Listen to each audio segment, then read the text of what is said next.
안녕하세요. 수진의 독서실에 오신 것을 환영합니다. 자, 오늘 원리마다한 한학자 선생님 병호의 어머니 자서전에서 109페이지 오로지 나만이 하늘 신부인 것을 라는 제목으로부터 읽어보도록 하겠습니다. 자, 얼마 후 믿음이 충실한 오집사라는 식구가 낙원상가 2층의 옷가게에 바느질을 도와주러 갔습니다. 옷가게 주인은 키도 할머니라 불리는 원로 식구였는데 남자 옷 한 벌을 짚고 있었습니다. 오집사는 그 옆에 앉아 재봉틀을 돌리며 무심히 물었습니다. 누구 옷을 지는 거예요? 문 선생 옷을 짚고 있어요. 약혼식 때 입을 옷이요. 오집사는 깜짝 놀라 다시 물었습니다. 신부가 정해졌나요? 날짜는 정해지는데 신부는 아직 안 정해졌어요. 어쨌든 조만간 식을 올려야 하니까 미리 옷을 지어 놓는 것이죠. 오집사는 과연 신부는 누구일까 이리저리 짚어보았으나 딱히 떠오르는 사람이 없었습니다. 그녀는 기도 가운데 하나님의 음성과 계시를 자주 받는 분이었습니다. 그날도 기도를 하다가 계시를 받았습니다. 하와가 16세에 타락했기 때문에 하늘 신부는 20세 전이어야 한다. 그때가 1959년 가을이었습니다. 오집사는 참어머니를 맞이하기 위해 7년이나 전선들였는데 그제야 하늘의 뜻을 깨달았습니다. 하나님, 하늘 신부는 정말 20세 전이어야 합니까? 끊임없이 되묻자 한 줄기 섬광처럼 깨달아지는 것이 있었습니다. 대략 16세 전후에 한 학자가 있었는데 나는 왜 옆에 두고도 알지 못했을까? 그날 밤 10시가 넘어 일을 끝내고 돌아오는 길이었습니다. 노량 진행버스를 타고 한강을 건너오는데 하늘의 역사가 있었습니다. 학자가 된다. 학자가 된다. 하늘의 계시가 연이어 가을 밤 하늘에 파장으로 밀려왔습니다. 오집사는 밤 11시가 넘어 어머니가 거처하는 노량진 집에 들렸습니다. 순애야, 자니? 아직 안 자, 들어와. 네 딸이 몇 살이지? 거두절미한 질문에 어머니는 아닌 밤중에 무슨 홍두개인가 하는 이해한 눈빛으로 바라보았습니다. 밤중에 갑자기 와서는 네 달 나이는 왜 묻니? 다른 말 하지 말고 어서 말해봐. 올해 17살이지? 만으로는 16. 생일은? 음력 1월 6일, 43년생이야. 생일은 선생님과 한날이고 시는 인시. 그런데 갑자기 무슨 일인데?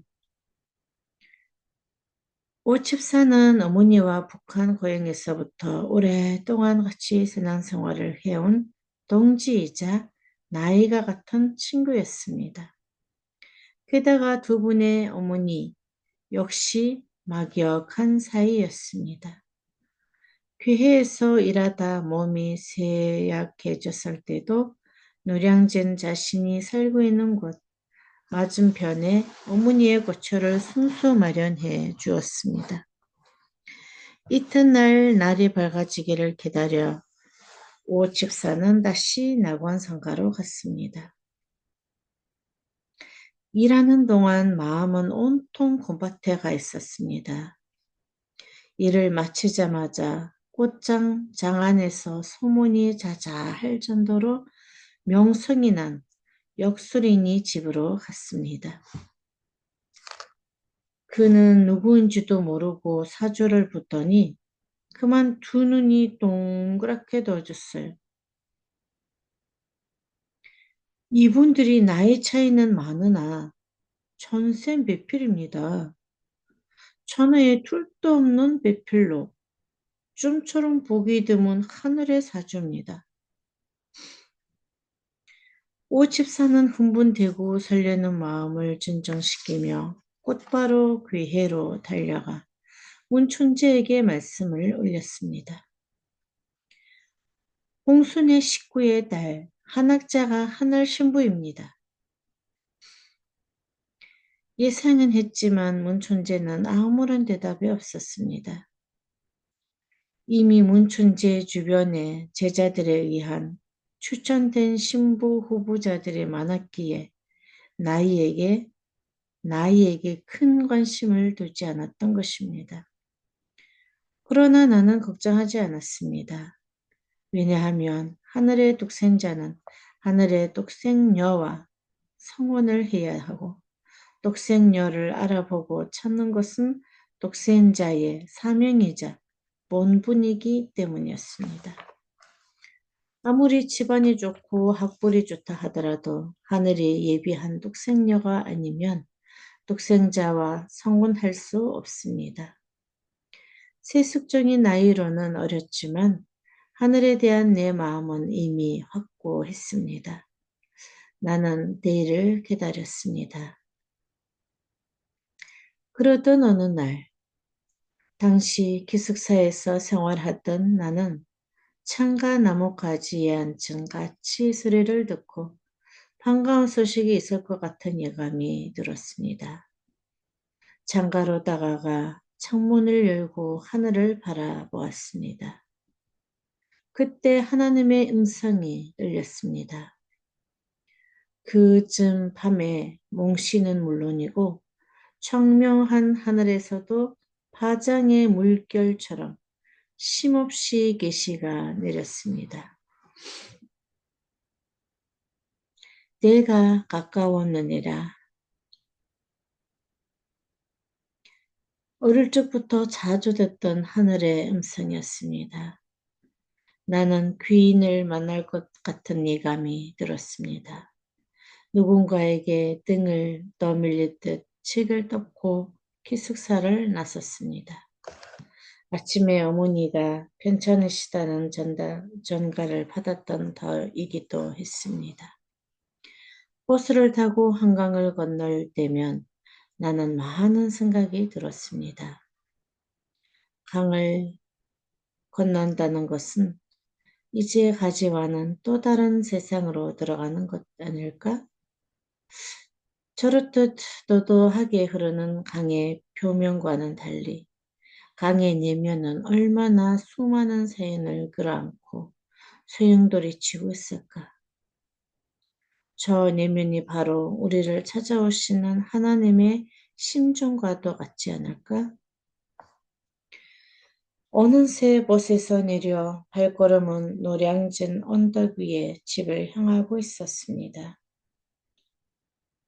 비탈길을 오르자 한강에서 불어오는 찬바람이 이마를 스쳤지만 겨울답지 않게 화사한 햇빛이 나의 발걸음을 이끌었습니다. 어머니는 나를 보자 당신의 편찮은 건강은 안중에도 없이 걱정스러운 표정으로 입을 여셨습니다. 괴해에서 기별이 왔다. 깊이 뚫리라는 정갈이다. 나는 그 소식이 이미 하늘에서 예비하신 것임을 알았습니다. 내가 초등학교를 마치고 처음 문충재를 만났을 때의 장면이 파노라마처럼 스쳐 지나갔습니다. 그리고 나는 꿈을 꾸었습니다. 문천재가 유난히 젊고 온화한 모습으로 꿈에 나타났습니다. 하늘의 계시 또한 선명하게 들렸습니다. 그날이 가까워졌으니 준비하라. 그것은 하늘의 엄한 훈련이었습니다. 나는 완전한 무아의 심정으로 기도를 올렸습니다.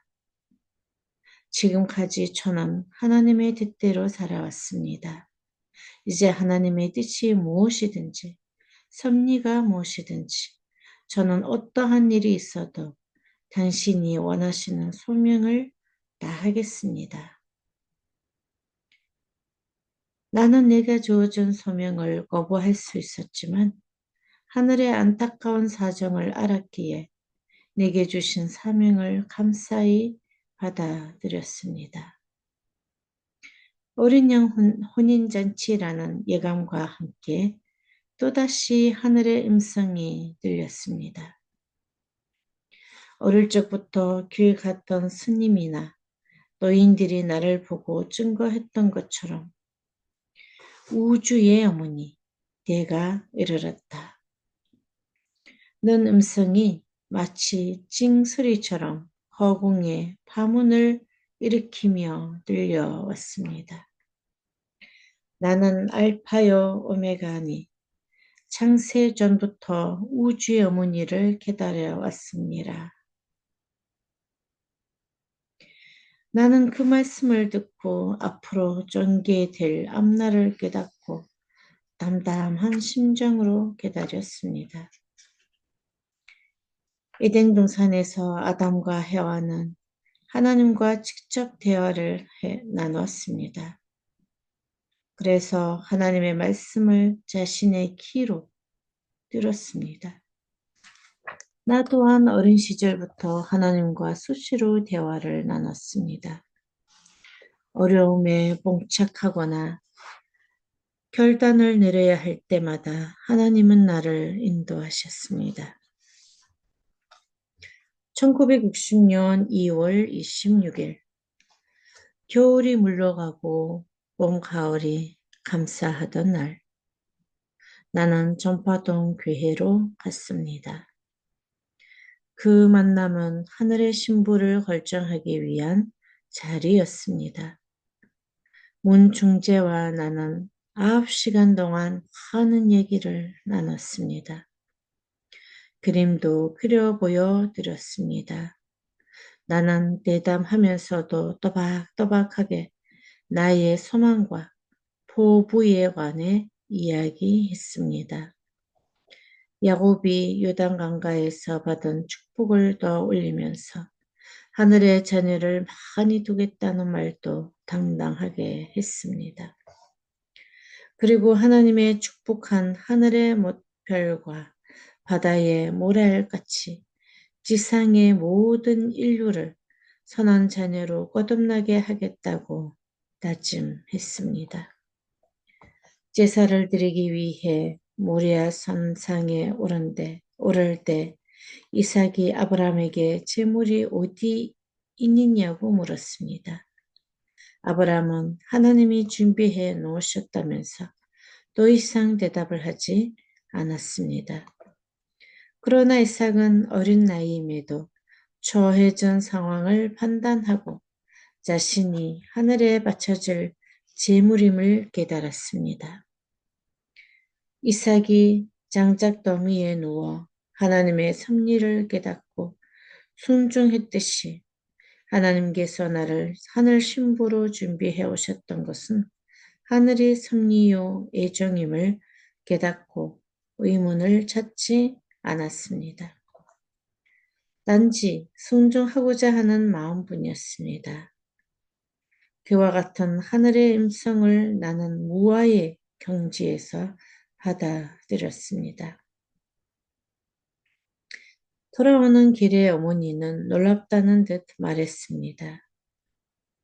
평소에 늘 유순하고 침착한 너희에게 그런 담대함이 있을 줄은 몰랐구나.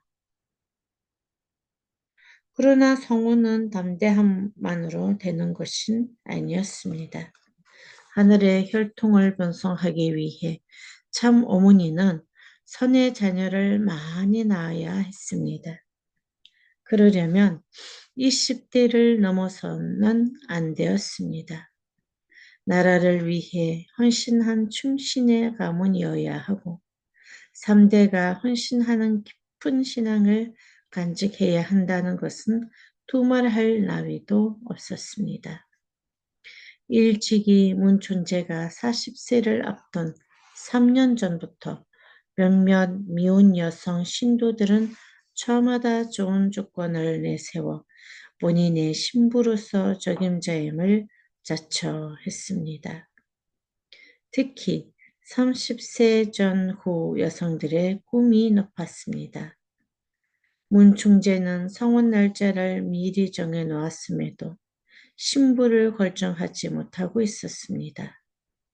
하나님이 예비하신 똑생녀만이 우주의 어머니, 평화의 어머니가 되기 위한 어린 양 혼인잔치에 나갈 수 있었습니다. 세계를 구원하고 평화로운 세계를 이루기 위해서는 결국 내가 결심해야 문춘제도 참부모가 되기 위한 자리로 나아갈 수 있었습니다. 나는 문춘제를 똑생자로 맞이하여 하늘 부모님의 뜻을 이루어 드리겠다고 결심했습니다. 그것은 하늘의 신부, 우주의 어머니로서 하나님이 나에게 맡기신 소명이었습니다. 나는 앞으로 전개된 그 노정이 가늠하기조차 어려운 험난한 가시밭길이라는 것도 알고 있었습니다. 그러나 그 순간 하나님을 위하고 세계 인류를 구원하는 사명을 반드시 이루겠노라 다짐했습니다. 가는 길이 아무리 힘들어도 내 당대에서 복귀 섭리를 끝내겠습니다.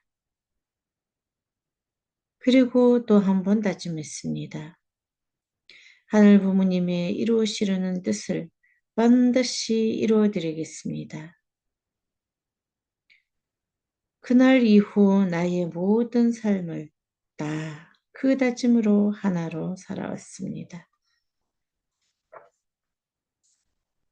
그러나 세상에 이르라는 것은 그렇게 호락호락하지 않았습니다.